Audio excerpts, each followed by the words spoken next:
Bien, el siguiente capítulo se llama resolución de triángulos oblicuángulos. Esto de acá es algo más general ya que la resolución de triángulos rectángulos. Bien, pero para esto primero tenemos que entender bien clarito esto. ¿Qué cosa es un triángulo oblicuángulo? Mire, todo triángulo que no sea rectángulo, justamente se le da ese nombre. Se le llama así triángulo oblicuángulo.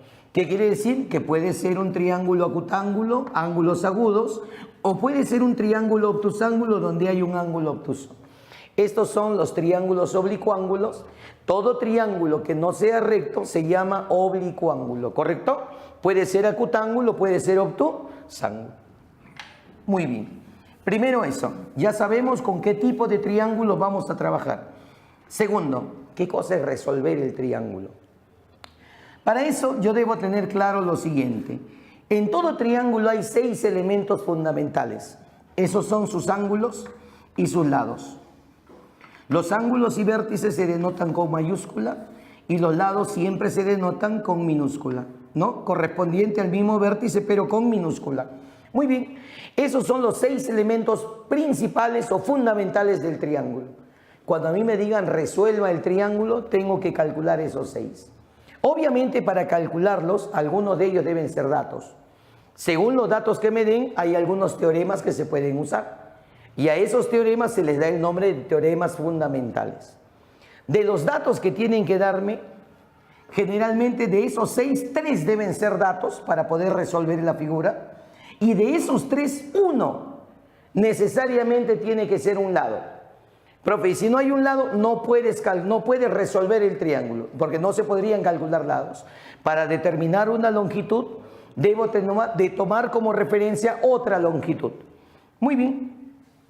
Entonces ya sabemos qué cosa es resolver. Determinar sus elementos principales, pero a partir de los datos que me dé el problema. Muy bien. Veamos.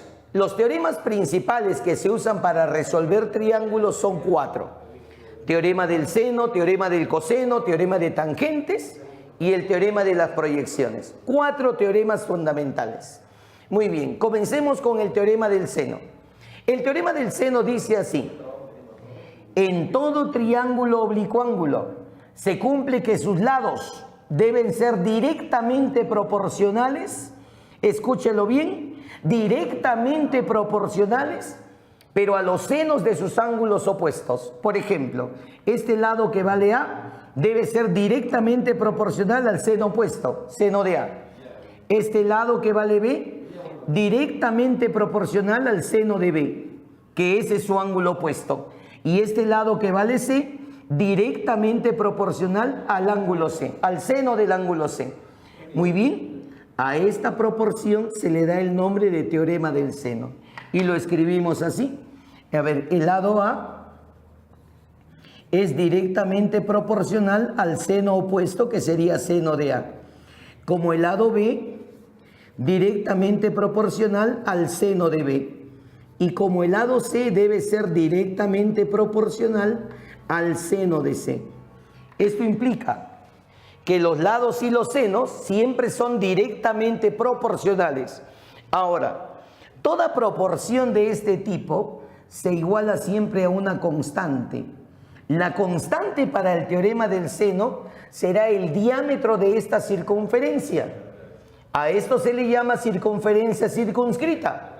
Entonces, el diámetro de la circunferencia circunscrita, 2R. A esa letra R le llamamos circunradio. Muy bien. Veremos entonces, esto para nosotros es el llamado teorema del seno. Generalmente las constantes sirven para que usted despeje más rápido una expresión. Entonces la constante del teorema del seno, que para nosotros es el 2R, el diámetro de la circunferencia circunscrita, esa constante sirve para despejar más rápido lo que tú desees. O bien despeja los lados, o bien puedes despejar los senos. Lo más usual es despejar los lados y eso vamos a hacer. Entonces diremos acá lo siguiente: ¿de dónde?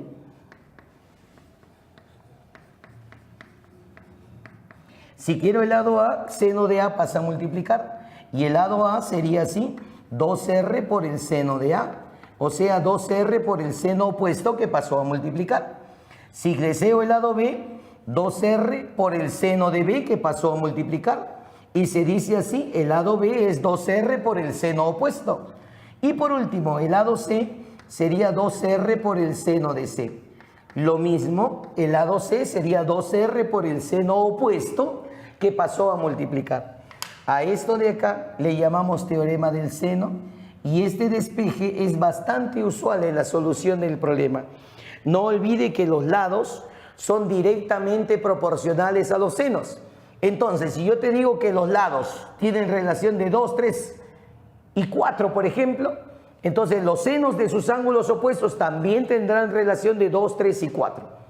Los lados y los senos son directamente proporcionales, están en la misma proporción. A eso de ahí se le llama teorema del seno. Profe, ¿y cuándo voy a usar el teorema del seno? Mire, cuando usted le den un problema y le den datos en el problema, se sugiere que todos los datos e inclusive la incógnita lo coloquen en la figura. Si tú observas que te han dado de datos dos lados, así, yo observo dos lados y un ángulo, siendo la incógnita este otro ángulo, ahí se aplica teorema del seno. Repito, si yo coloco los datos y entre los datos y la incógnita yo observo esto de acá, que es lo principal, un cruce de información, repito, entre los lados, que son los datos, entre los datos y la incógnita hay un cruce de información, ahí se aplica teorema del seno. Y sería así, mire, ve, el lado A es al seno opuesto, que sería seno de alfa, como el lado B es al seno opuesto, que sería seno de X. Esto es dato, esto es dato, esto es dato, de ahí sale el seno de X, con lo cual podré calcular X. O sea, el teorema del seno, ¿qué hace? Los datos y la incógnita los junta en una sola igualdad para que despeje lo que usted va necesitando. Siguiente caso, cuando vas a usar teorema del seno, que es lo mismo, solo que te cambio ahora los datos. Si a mí me dan de dato dos ángulos, un lado y la incógnita es este lado, usted observa lo mismo de arriba. Si entre los datos, que son estos tres, y la incógnita, que es X, observo un cruce de información, como le indiqué arriba, de todas maneras teorema del seno. Sería así, el lado X es al seno opuesto, que sería seno de alfa, como el lado A es al seno opuesto, que sería el seno de beta. Listo. De ahí entonces A es dato, alfa es dato, beta es dato, de ahí sale mi incógnita X. El teorema del seno agarra y los agrupa en uno solo. ¿Para qué? En una sola igualdad, para que de ahí despejes tu variable. Entonces, esa es la función del teorema del seno, que puedas trabajar rápidamente con esto. Muy bien. Bien. El segundo teorema es el llamado teorema del coseno. Ambiguamente se le llamaba leyes, pero todos estos son teoremas en vista que todos son demostrables. Muy bien. Entonces veamos lo siguiente. El teorema del coseno no es otra cosa que la generalización del teorema de Pitágoras. Y dice así: en todo triángulo oblicuángulo se cumple lo siguiente, que el cuadrado de un lado, por ejemplo, el lado A elevado al cuadrado, debe ser igual a la suma de los cuadrados de los otros dos, que sería B cuadrado más C cuadrado, menos el doble producto de esos lados, el doble de B y C, multiplicados por el coseno del ángulo formado. Entre B y C, el ángulo formado es A, coseno de A. Resulta que el ángulo formado, si usted se ha dado cuenta, siempre se opone a mi lado inicial. Eso de ahí no debe fallar. Y si fallase es porque algo está reemplazando mal. Muy bien, eso sería el teorema del coseno para calcular el lado A. Igual puedo aplicar el teorema del coseno para calcular el lado B, al igual que para calcular el lado C. Y vamos a ir colocando así, uno por uno, los teoremas. A ver. Para calcular el lado B, el teorema del coseno sería así. El lado B al cuadrado, ¿a qué es igual? A la suma de los cuadrados de los otros dos, que sería A al cuadrado más C al cuadrado, menos el doble producto de esos lados, el doble de A y C, multiplicados por el coseno del ángulo que forman. Entre A y C, el ángulo formado viene a ser B, coseno de B. Y siempre el ángulo formado es el que se opone a mi lado inicial. Muy bien, veamos ahora teorema del coseno para calcular el lado C. Como te dije, es algo bastante similar al teorema de Pitágoras. Es la generalización del famoso teorema de Pitágoras. Muy bien, y sería así, el lado C al cuadrado. El lado C al cuadrado será igual a la suma de cuadrados de los otros dos, que sería A al cuadrado más B al cuadrado, menos el doble producto de estos lados, o sea, el doble de A y B, multiplicados por el coseno del ángulo que forman. Si tú observas entre A y B, el ángulo formado viene a ser C, coseno de C. El ángulo formado siempre se opone a mi lado inicial. Eso no te debe fallar. Muy bien. Teorema del coseno. A partir de este teorema, usted puede despejar cada uno de los cosenos. Al igual que del teorema anterior, yo podía despejar los lados y también los senos. El teorema del coseno me permite calcular los cosenos, pero siempre sale en función de los lados. Entonces, visto el teorema del coseno, que es la generalización del teorema de Pitágoras, podemos decir que puedo calcular cada coseno y va a salir en función de los lados. Quedando lo siguiente, mire, que si yo quiero el coseno de A, y lo puede corroborar rápidamente despejando, el coseno de A se calcula así. Si quiero el coseno de este angulito, que para nosotros es el ángulo A, se hace así. La suma de los cuadrados de los lados adyacentes, que sería B al cuadrado más C al cuadrado, menos el cuadrado opuesto. El cuadrado opuesto sería al cuadrado. El coseno de A sería así. La suma de los cuadrados de los lados adyacentes menos el cuadrado del lado opuesto. Dividido eso entre el doble producto de los que forman al ángulo. ¿Quiénes forman al ángulo A? Observas, B y C, el doble de B y C. Resulta que los que forman al ángulo siempre son los dos primeros que están acá.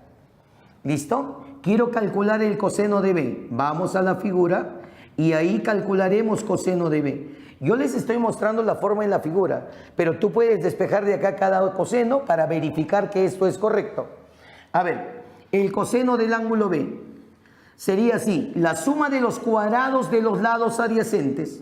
Coseno de B entonces sería A al cuadrado más C al cuadrado, menos el cuadrado del lado opuesto, sobre el doble producto de los que forman al ángulo. ¿Quiénes forman a B? Estos dos laditos, el A y el C, el doble de A por C. Siempre los que forman a mi ángulo son los dos que están primero, mira, el A y C. Por último, vamos a calcular coseno de C. Regresemos a la figura. Coseno del ángulo C se calcula así. Arriba se coloca primero la suma de los cuadrados de los lados adyacentes, que sería A al cuadrado más B al cuadrado, menos el cuadrado opuesto, sobre el doble producto de los que forman a mi ángulo C, que son los dos que están acá, el doble de A y B. Si queremos corroborar, ¿quiénes forman? El A y el B. Esto es el teorema del coseno y me permite calcular cada uno de los cosenos. Si es necesario en un triángulo calcularlos, ahí están calculaditos. El coseno de cualquier ángulo en un triángulo sería la suma de los cuadrados adyacentes menos el cuadrado opuesto, sobre el doble producto de los que formen al ángulo que quieres calcular. A eso le llamamos nosotros teorema del coseno. Perfecto. ¿Cuándo voy a usar, profe, el teorema del coseno? Ya lo conoces. Ahora veamos cuándo lo vas a usar. El teorema del coseno se usa, en primer lugar, cuando usted conozca dos lados y el ángulo que forman. Si yo tengo dos lados y el ángulo de en medio o ángulo formado, puedo aplicar teorema del coseno y calcular el lado que falta. Y se calcularía así: x cuadrado sería igual a la suma de los cuadrados de los otros dos lados, menos el doble producto de estos lados, A y B, multiplicados por el coseno del ángulo que forman. ¿Qué ángulo forman A y B? Observamos el ángulo alfa, profe. Y no te olvides que siempre es el que se opone a mi lado inicial, es el que se opone a X, ¿o no? Eso debe cumplirse. El A es dato, B es dato, datos, alfa es dato, entonces de ahí sale X. Primer caso para aplicar teorema del coseno. Segundo caso para aplicar teorema del coseno es cuando me dan los tres lados. A ver, A y B, C. Profe, ¿y ahora para qué va a usar teorema del coseno? Obvio, ya no voy a calcular lados si los tengo todos. Se usa el teorema para calcular ángulos. Muy bien, supongamos que quiero este ángulo, le llamo alfa.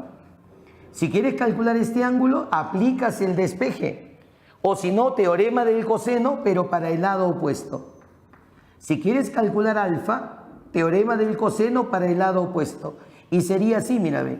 El lado C al cuadrado sería la suma de cuadrados de los otros dos, menos el doble producto de ellos, multiplicados por el coseno del ángulo formado. Y el ángulo formado es alfa. Dato, dato, dato, dato, dato, de ahí sale el ángulo alfa. O también pudiste haber hecho esto de frente, porque ya lo habíamos despejado. Profe, el coseno en un triángulo, ¿cómo era? Te expliqué, cuadrados adyacentes menos cuadrado opuesto. Sería A al cuadrado más B cuadrado menos C al cuadrado. Sobre el doble producto de los que forman a mi ángulo. ¿Quiénes forman a alfa? El A y el B, el doble de A por B.